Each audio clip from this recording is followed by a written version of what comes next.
Alright guys, we're back already again. I normally wouldn't do this many videos, but there's been this many updates, so I think it's important to jump on here and give some information to you guys, because I know there's a good amount of you following my channel. Thanks to everybody who has been joining up and subscribing. Right now we got a little over 1,000, which was awesome. Just yesterday we hit 1,000 and we've already got an extra 130 in there. So appreciate you, everybody that's been watching, liking, subscribing, commenting.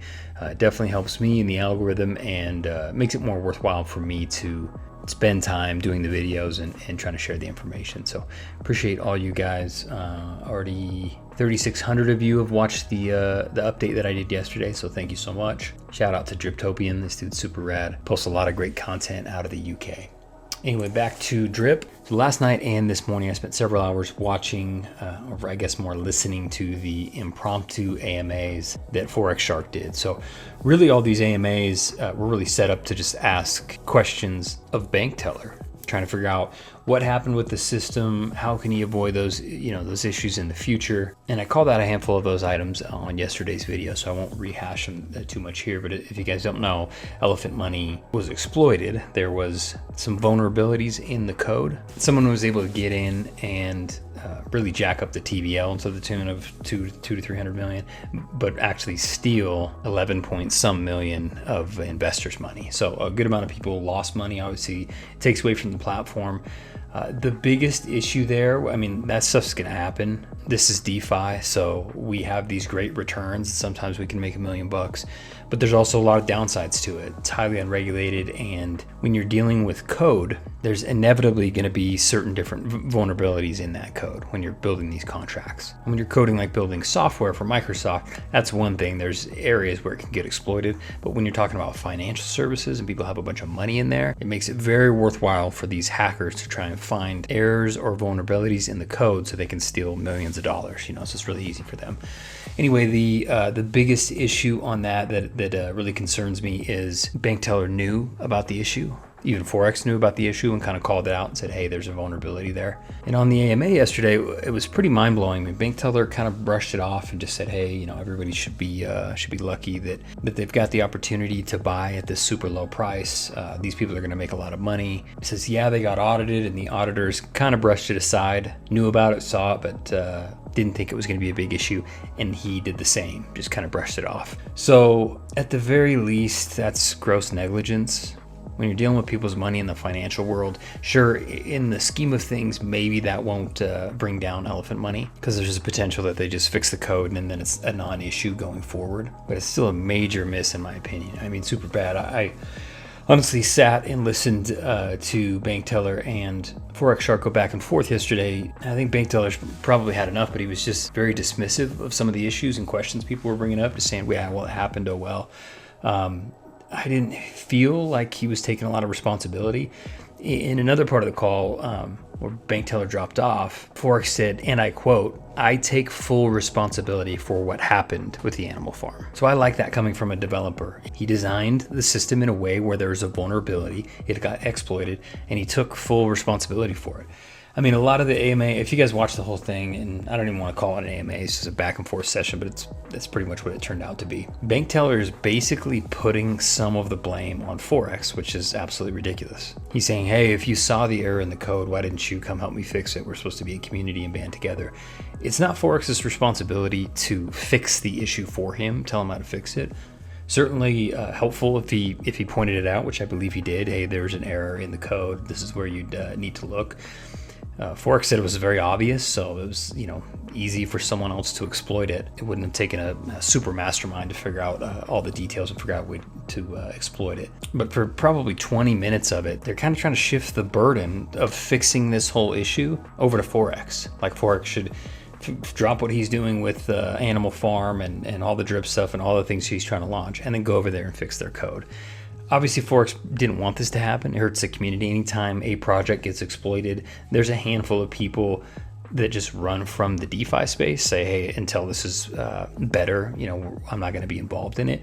There's some people that will run back to Drip and say, oh, I tried that other project, or I was going to put money in one or the other. Now I'm going to Drip because it seems better. But there's probably a lot more that are sitting on the sidelines wanting to get in, but they just keep seeing train wreck after train wreck and watching people lose money that just aren't going to get in anymore. So it wouldn't benefit. I see people even in my comments, and they have no proof, and it makes no sense, that Forex exploited it and he took the money or whatever. Like, I don't think that makes any sense. If he did, we would have seen an $11.3 million buy in Drip, or whatever. So that's obviously a joke, but I don't think he had anything to do with it. And I think the burden of responsibility falls 100% on Bank Teller. I mean, it's his program. He's fully doxxed. He knew what, could potentially happen. And he admits outright that he knew there was a vulnerability and he dismissed it. So after that back and forth, and after him not really taking full responsibility or taking the blame, saying, yes, I screwed up, here's what I should have done, I did this, here's how I'm going to fix it, he's really dismissive of a lot of it, and really leaned on Forex to help him fix the issue. And I've got nothing against Bank Teller. I think he's probably an awesome guy. And before, I had listened to him on some AMAs, and I thought he was actually really solid. I think all these developers, even Forex, they're a little bit kooky or whatever, so they're all kind of interesting. But I didn't see any issues at all with Bank Teller at that time. After seeing this and the kind of the way he deflected the blame of who was responsible and who was responsible to fix it, at this point, I will never invest in a Bank Teller project. I just didn't see what I needed to see, hear what I needed to hear for me to feel confident in any of his products going forward. So I hope that Elephant Money bounces back. I think it actually might. I mean, it sounds like that vulnerability isn't the worst thing in the world to fix. So they're gonna get it sorted out, and hopefully investors will make all their money back and end up being a good project. But if there's one thing the AMA or the back and forth really made clear, it's that from a developer standpoint, Forex Shark is head and shoulders above where Bank Teller is. And that's all right. Forex Shark's, in a lot of ways, a certifiable genius, certainly a lot smarter than I am. And you can tell he just understands the code, understands the mechanisms, and understands the space a lot better than others do. So super happy that a big section of my bag is in the Forex Shark project and not spread out with some of these other guys, because most things are not doing well. I covered some of that yesterday, but I just wanted to touch on a few things that came. I mean, I don't want to say that the impromptu AMA session was mind-blowing. I'll say that it was highly enlightening. Some of the stuff really surprised me, and Forex just had great answers for just about everything, which made me feel pretty good. But let's go through a few of the different things that I picked up that I didn't cover yesterday in my video, and we can start off with just touching on today's message, which we knew on Thursday he was going to come out and announce when Piggy Bank was going to officially launch. Piggy Bank will launch next Thursday, 4/21. So 7 days from now, on the 21st, Piggy Bank's going to relaunch version 2. He's going to spend the next week doing heavy promotion, get the information out there, make sure everyone knows it's fixed. I won't go into the details because I'm not smart enough of exactly how he fixed some things, but he was able to rebalance everything and make it so no one was really out. A very, very small group of people will be like slightly impacted from it, like 2% or less of all investors may have like a 5% plus or minus on what their initial investment was. The terms of service, I guess, that he had in place on Piggy Bank and really all of his projects is that if you use a bot in any way to game the system, then you're forfeiting your capital. If we decide that we want to shut it down, take that capital and redistribute it, that's well within our rights. And that's what they're doing here. So the botter that tried to exploit the system and game the system for picking up, I think, piglets at a super cheap rate, giving themselves an unfair advantage. The kill switch hit that he built in, the security mechanism that he built into the animal farm went off and basically locked the capital. So they didn't get it, it was tried to, I guess, be accessed. It wasn't really exploited. They didn't actually get capital out of the system. So what happened is all that capital that was there is going to be distributed amongst all the normal investors, right? Of all the people playing by the rules. So that's really good. I mean, I think this is going to be better than ever, and these things are just going to happen in these type of projects. I mean, every project that's out there, whether it's software or whatever, they're launching with little issues and vulnerabilities, and little viruses can get in or whatever. So it's something that's to be expected. I'm glad that he's got all these fail-safe mechanisms in there to make sure that nothing crazy happens. It's disheartening to have your money locked up for a certain period of time, but it feels great when it turns back on and everything's good and he's fixed it. So I think his credibility is just gaining some speed, right? A lot of people don't like that Forex isn't doxed. But the one thing that I really like about Forex, and I'm learning more and more and more the more research I do, is when he says he's going to do something, besides missing deadlines, he does it, right? If he says he's going to fix something, he does it. If he, all of his projects have done well. So that's awesome. I think I want to say his REAP tokens are a couple years old, and of course they're doing really well. We're coming up on 1 year in drip, which is awesome. And he didn't even remember it was the birthday. He knows wallets were maxed out, but he didn't even remember it was like the anniversary of drip. So he said now that he knows, he'll try to put a little something together. So there may be something cool that comes up. I mean, honestly, he probably didn't even realize he's basically relaunching Piggy Bank on the birthday. But hopefully he'll kick something else in, and I think that's super awesome. But we basically got a gift. I mean, and I don't want to say it like that because half of it's not good, right? The whole elephant money bank teller side, that's not a good thing. But the gift was that we got multiple hours of a couple of AMA sessions with Forex, where a bunch of the questions that people have been wanting to ask for a while were all completely answered. Because we got a lot of hours with him. People asked a lot of questions, and he addressed a lot of things. So let's talk about a couple of them that I didn't cover in detail yesterday. One that I touched on but didn't give any more detail on is the user interface is finished. So the new drip UI is finished. He will launch it no later than 1 month after the piggy bank. So he said the code is 100% done. It's ready to go. It doesn't take that long to implement. He doesn't want to take the focus off of piggy bank right away, but within 4 weeks after piggy bank launches, we'll already have the new UI. So that's super awesome, and that gives us kind of a bit of a deadline to know when to expect it. So it's going to be a big summer for drip. Sounds like Forex actually hired 2 new developers, and BB's taking a short break. I guess he's been working pretty hard. BB has a family and a lot of things that he's kind of been missing out on over the last couple years because of how hard they've been going on these projects. So I think BB's taking a small break to hang out with the family, and it sounds like he'll be back around. The 2 new developers helped with a handful of things. Most of those are on quality control, double, triple checking the code just to make sure everything's good. In this space, if you have a solid platform, then you're rock solid. Even if Drip's price doesn't increase at all, it just stays the same, and we keep adding these utilities, we're all going to make a lot of money in this space. So that makes me super confident in the future of the system. So let's dig in real quick to the next thing, which is the scratch tickets. I touched on them yesterday, but the scratch tickets are actually, I mean, they're super cool, right? So I don't know exactly what currency you'll buy them in.